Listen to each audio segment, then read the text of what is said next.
students, how are you? I hope you all are safe and healthy. Students, today we are going to discuss chapter 3 Cultural Heritage of India, Sculpture and Architecture. So students, today in this topic we will discuss about the India's cultural and its heritage and sculpture. So let's start. India is world famous for its rich cultural heritage. The art of sculpture and architecture has brought a unique identity to India. Town planning of Indus culture of ancient India was greater than contemporary town planning of the world, and it is very remarkable. Sculpture means to carve the feeling of on a stone, wood or on metal with hammer and chisel. Sculpture, the art of shaping figures or designs with facial expressions in round or in relief, professionally performed by a sculptor with the help of chisel and hammer, is known as sculpture. So students, Bharat अपनी समृद्ध सांस्कृतिक विरासत के लिए विश्व में प्रसिद्ध है. उसने अपना एक स्पेशल प्लेस बनाया हुआ है विश्व भर में. मूर्तिकला और वास्तुकला ने भारत के लिए उसकी एक अनोखी पहचान बनाई है. प्राचीन भारत की सिंधु संस्कृति की टाउन प्लानिंग विश्व के उस समय के जो अदर मीन्स उसके समय के जो और भी टाउन प्लानिंग है और जगह की, उसमें भारत का सर्वश्रेष्ठ स्थान है. और उसको ये बहुत ही उसकी जो टाउन प्लानिंग है वो एक उल्लेखनीय है. मूर्तिकला का अर्थ है पत्थर की, लकड़ी या धातु पर हथौड़ा और छेनी के साथ भावनाओं को उभारना. मीन्स एक ऐसी मूर्ति बनाना या फिर एक ऐसा मीन्स क्रिएशन करना जिसमें फेशियल एक्सप्रेशन हो, मीन्स जिसे देख के लगे कि ये मूर्ति एकदम सजीव है. मूर्तिकला गोल या चेहरे की अभिव्यक्ति के साथ आंकड़े या डिज़ाइन को आकार देने की कला को छेनी और हथौड़े की मदद से एक मूर्ति कला द्वारा पेशेवर रूप से प्रदर्शन किया जाता है. Now architecture. Simple meaning of architecture means art of construction. The word vastu is used for architecture in Sanskrit language and it is very much renowned in this reference. Art of constructing buildings, houses, towns, wells, forts, minerals, temples, mosques and tombs is called architecture. Skill of architect is seen in the art of his architecture. Means वास्तुकला का सरल अर्थ है निर्माण की कला. संस्कृत भाषा में वास्तुकला के लिए वास्तु शब्द का उपयोग किया जाता है और यह बहुत ही प्रसिद्ध है. इस संदर्भ में भवन निर्माण की कला, घरों, कस्बों, कुओं, किले और मीनारों, मंदिरों, मस्जिदों और मकबरों आदि को जो उनकी जो बनावट है, उनका जो कंस्ट्रक्शन है, उसको हम वास्तुकला के नाम से जानते हैं. वास्तुकला का कौशल उनकी वास्तुकला की जो कला है, जो आर्ट है, उसमें दिखाई देता है. प्राचीन भारतीय टाउन प्लानिंग. इंडिया के पास टाउन प्लानिंग के क्षेत्र में मीन्स जैसे कि India has acquired expertise in the field of town planning. Many such towns have been found out during archaeological excavation work. The towns were divided into 3 sections. First one, fort of rulers. Second, houses of administrative officers situated on the upper part of town. And third one, residences of common people situated on the lower part of town. It means उस समय में जो town planning थी उसको 3 parts में divide किया गया था. फिर जो वास्तुकला का कौशल उनकी वास्तुकला में दिखाई देता था. प्राचीन काल में जो टाउन प्लानिंग थी इंडिया के पास, उसमें इंडिया को विशेषज्ञता प्रदान की गई थी. मीन्स उसके पास उसका एक स्पेशल नॉलेज था. ऐसे कई शहरों का पता चला जिनको पुरातात्विक खुदाई कार्य के दौरान उनकी पहचान हुई. कस्बों को 3 खंडों में विभाजित किया गया था. शासकों का किला, और सेकंड जो शहर के ऊपरी हिस्से थे उसमें प्रशासनिक अधिकारियों के लिए घर बनाए जाते थे. और थर्ड, शहर का जो निचला हिस्सा था उसमें जो कॉमन पीपल थे, आम आदमी, उनके लिए निवास स्थान, घर बनाए जाते थे. Forts for rulers were constructed on the upper part of the town. Upper part of the town is safe and protected with houses having 2 or 5 rooms. Third, houses on the lower part of the town are mainly constructed with handmade bricks. People of Indus Valley civilization has developed many more beautiful and systematic towns than many other civilizations of the world. From the architectural point of view, among all of them, Harappa and Mohenjo-daro had the best planning. So students शासकों के लिए जो घर बनाए गए थे वो शहर के ऊपरी हिस्से पर बनाए गए थे जो ऊंचाई पर था। शहर का ऊपरी हिस्सा 2 से 5 घरों के साथ सुरक्षित और संरक्षित था। शहर के निचले हिस्से पर घरों का निर्माण मुख्य रूप से हाथ से बनी हुई ईंटों से किया जाता था। सिंधु घाटी सभ्यता के लोगों ने वास्तुकला की दृष्टि से दुनिया की कई अन्य सभ्यताओं की तुलना में अधिक सुंदर और व्यवस्थित शहर विकसित किए हैं और इन सब के बीच हड़प्पा और मोहनजोदड़ो इसके बेस्ट एग्जाम्पल रहे हैं, मीन्स किसके टाउन एग्जाम्पल्स के बेस्ट एग्जाम्पल्स रहे हैं। Next topic is Mohenjodaro. In 1922 archaeologist named Rakhal Das Banerjee and Dayaram Sahni found out remains of huge town planning during excavation work which was being carried out under the guidance of Sir John Marshall and Colonel Make in Larkhan district, now in Pakistan, of Mohenjo-daro. Mohenjo-daro means the heap of the deads. इन 1922 में मोहनजोदारो जो पाकिस्तान में है sir John Marshall और colonel मैके के मार्गदर्शन में किए जा रहे उत्खनन कार्य के दौरान राखल दास बनर्जी और दयाराम साहनी नामक पुरातत्वविदों को मीन्स जो एक्सकवेशन का वर्क करते थे को विशाल नगर नियोजन में अवशेष मिले जो मोहनजोदारो और मीन्स जिसमें कि उनको जो वो मिले थे जैसे कि रिमेन्स मिले थे जिसका जैसे कि मीनिंग दिया हुआ है यहाँ पे हीप्स ऑफ द डेड्स मीन्स एक ढेर मिला था जिसमें सारे अवशेष मिले थे उनको। Now construction of town municipal composition from the point of view of town planning Mohenjodaro is the best houses were built on high plinth to protect them from floods and dampness.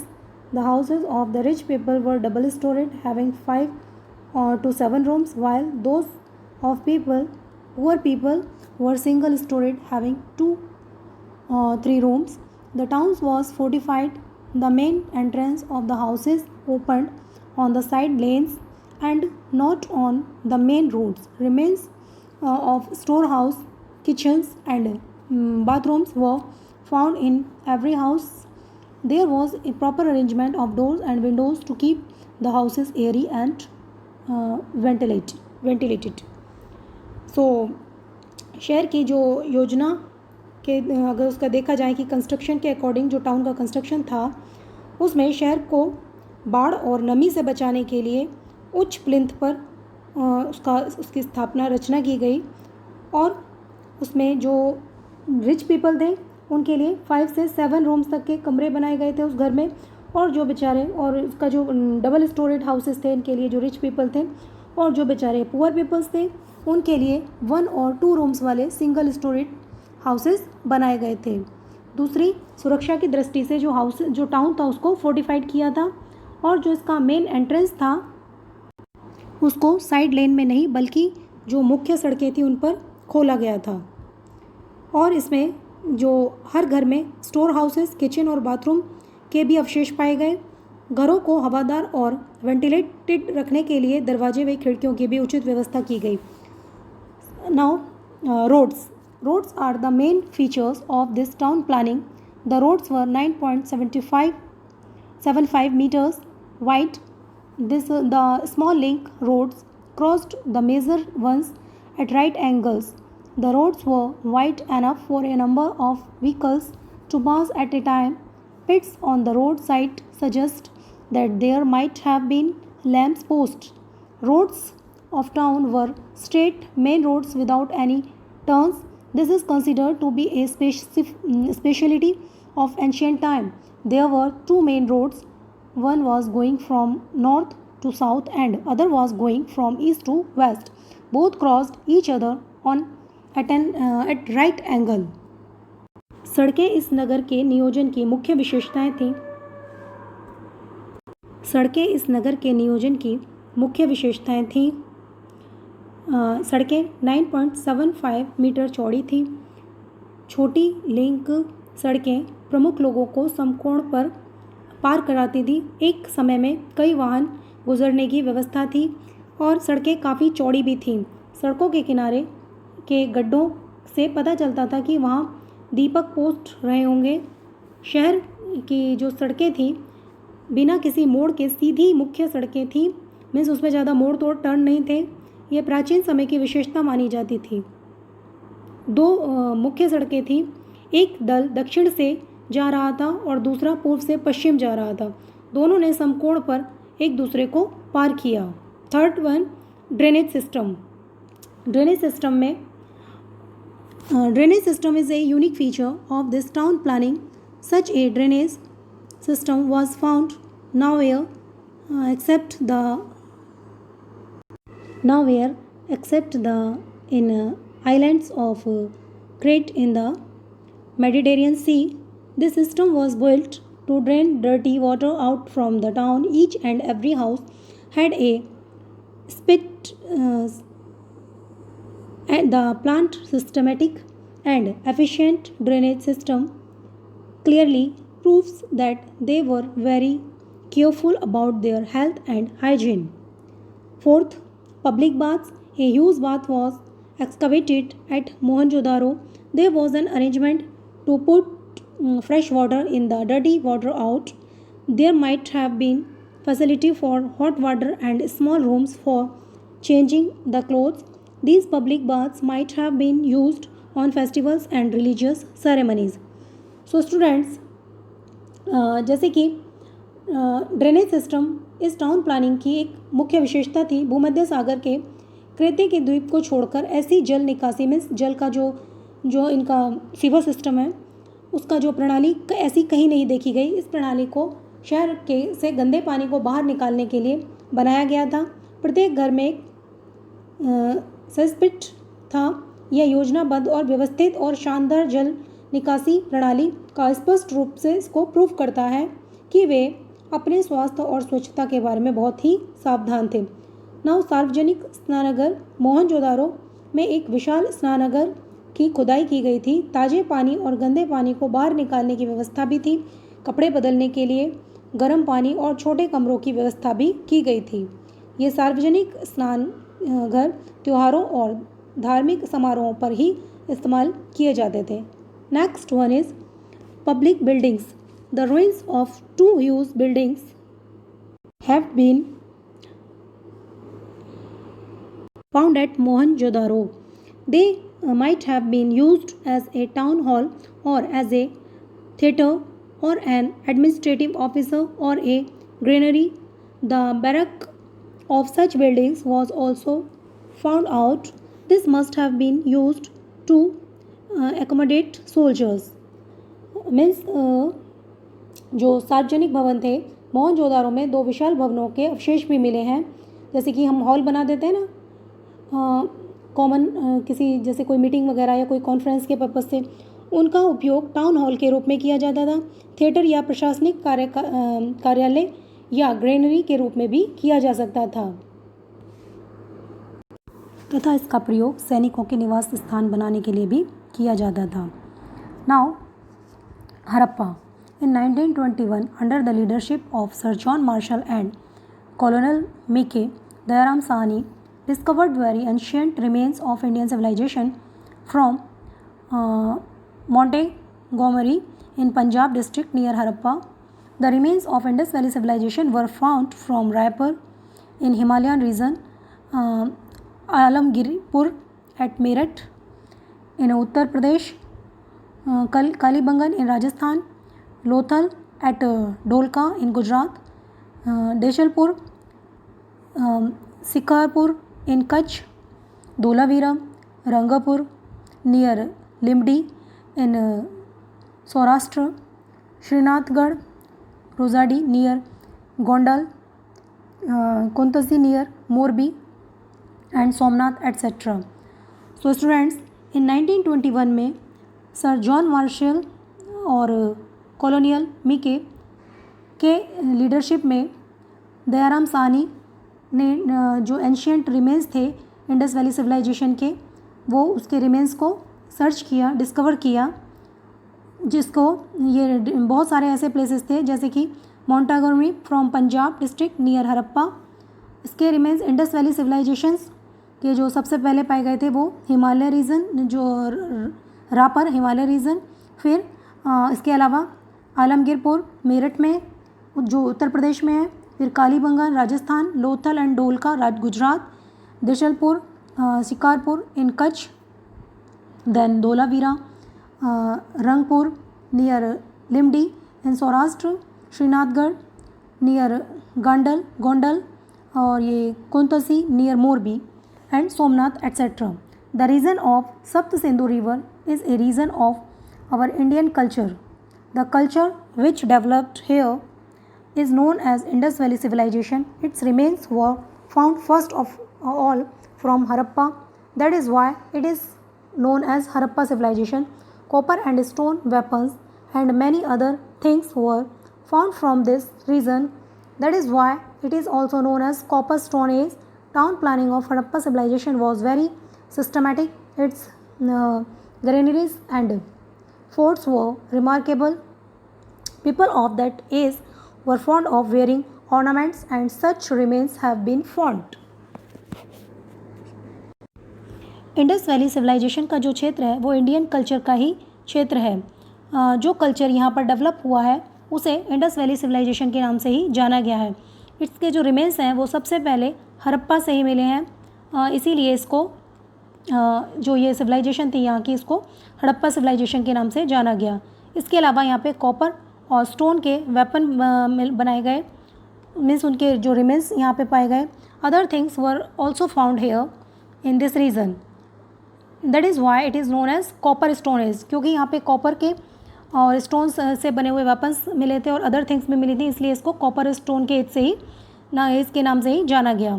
Town planning of Harappa civilisation was very systematic. जो यहाँ की town planning थी वो बहुत ही systematic थी, जो इसकी एक विशेषता थी।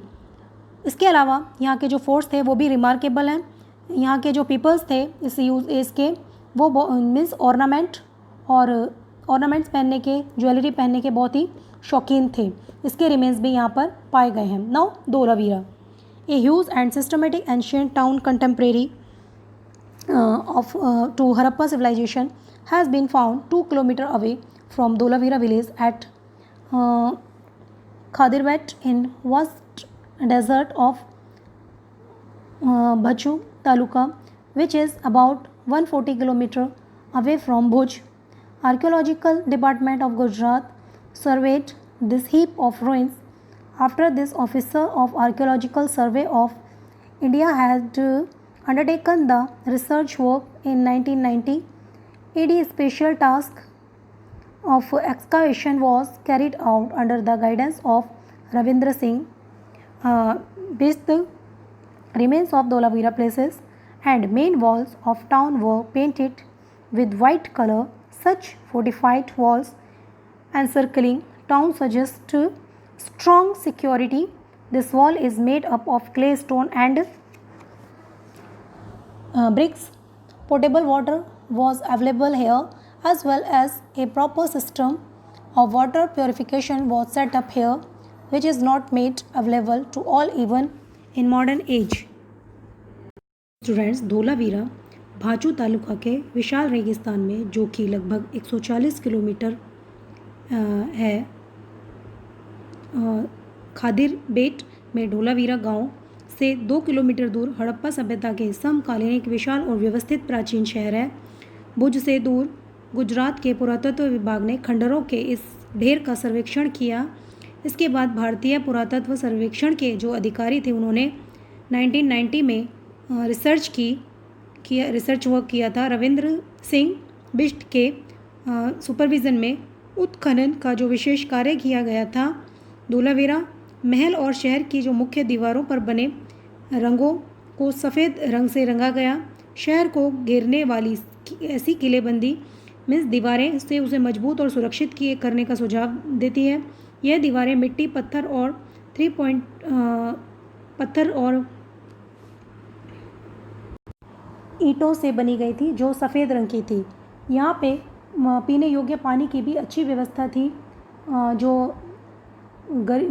इसका प्रॉपर सिस्टम था वाटर प्योरिफिकेशन का भी, जो अगर हम देखें तो आज के आधुनिक युग में भी पॉसिबल नहीं है। So students, our next topic is Lothal. Lothal is situated in Dholka Taluka of Ahmedabad district. Dholka is a place between two rivers, Bhogavo and Sabarmati.